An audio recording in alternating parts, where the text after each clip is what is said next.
کو درمیان میں نہ لاؤ۔ اب میں آپ کو ایک چیز بتانا چاہتا ہوں کہ فیصلے کہاں سے کروائے جاتے ہیں۔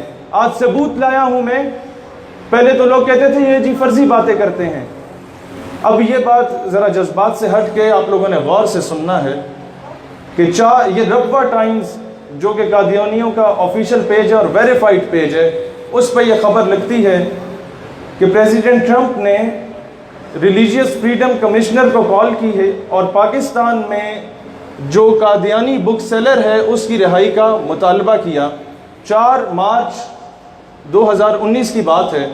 اس کے بعد 11 مارچ کو یونائٹڈ نیشن کا جو نمائندہ ہوتا ہے وہ پاکستان کو کرٹیسائز کرتا ہے کہ تم لوگ قادیانیوں کے ساتھ صحیح رویہ اختیار نہیں کر رہے۔ یہ 11 مارچ کی رپورٹ ہے۔ پھر اسی پیج پہ لکھا جاتا ہے 17 مارچ کو کہ یونائٹڈ نیشن نے دوبارہ اور یونائٹڈ اسٹیٹس آف امریکہ نے ان کا جو ریلیجیس فریڈم کا نمائندہ ہے، اس کا جو صدر ہے اس ڈپارٹمنٹ کا، اس نے 17 مارچ کو دوبارہ پاکستان سے کہا کہ آپ قادیانیوں کے ساتھ صحیح رویہ اختیار نہیں کر رہے۔ اس قادیانی بک سیلر جو کہ توہین رسالت کے قانون پر اس کو سزا عائد ہوئی، فرد جرم عائد ہوا، وہ گرفتار ہے، اسے رہا کیا جائے۔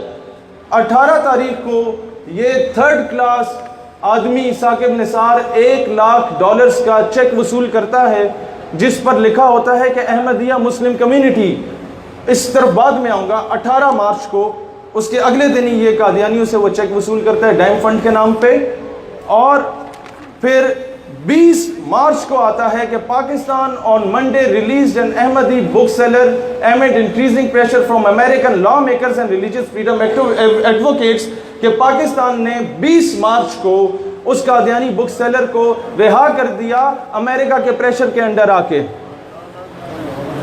اب بولیں فیصلے کہاں سے کروائے جاتے ہیں؟ یہ چیز بتائیں۔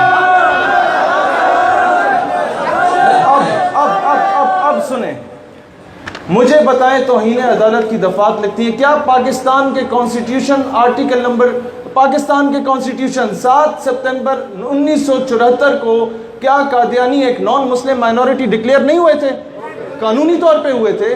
تو کیا پھر ایک ایسا صفحہ، ایک ایسا چیک وصول کرنا جس پہ کیٹیگوریکلی لکھا ہو کہ احمدیہ مسلم کمیونٹی، کیا ثاقب نثار یہ چیک وصول کر کے توہین عدالت کا مرتکب ہوتا یا نہیں ہوتا؟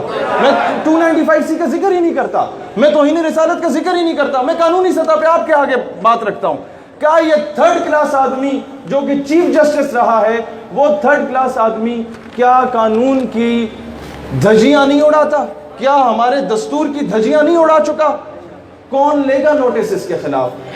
چیف جسٹس صاحب، آپ نے سستی شہرت کے لیے یہ حرکتیں تو کی تھیں، جا کے پاکستان میں ہزاروں لاکھوں کیسز پینڈنگ پڑے تھے اور آپ باتھ روموں کے ہاسپٹلز کے غسل خانے جا کے چیک کر رہے تھے۔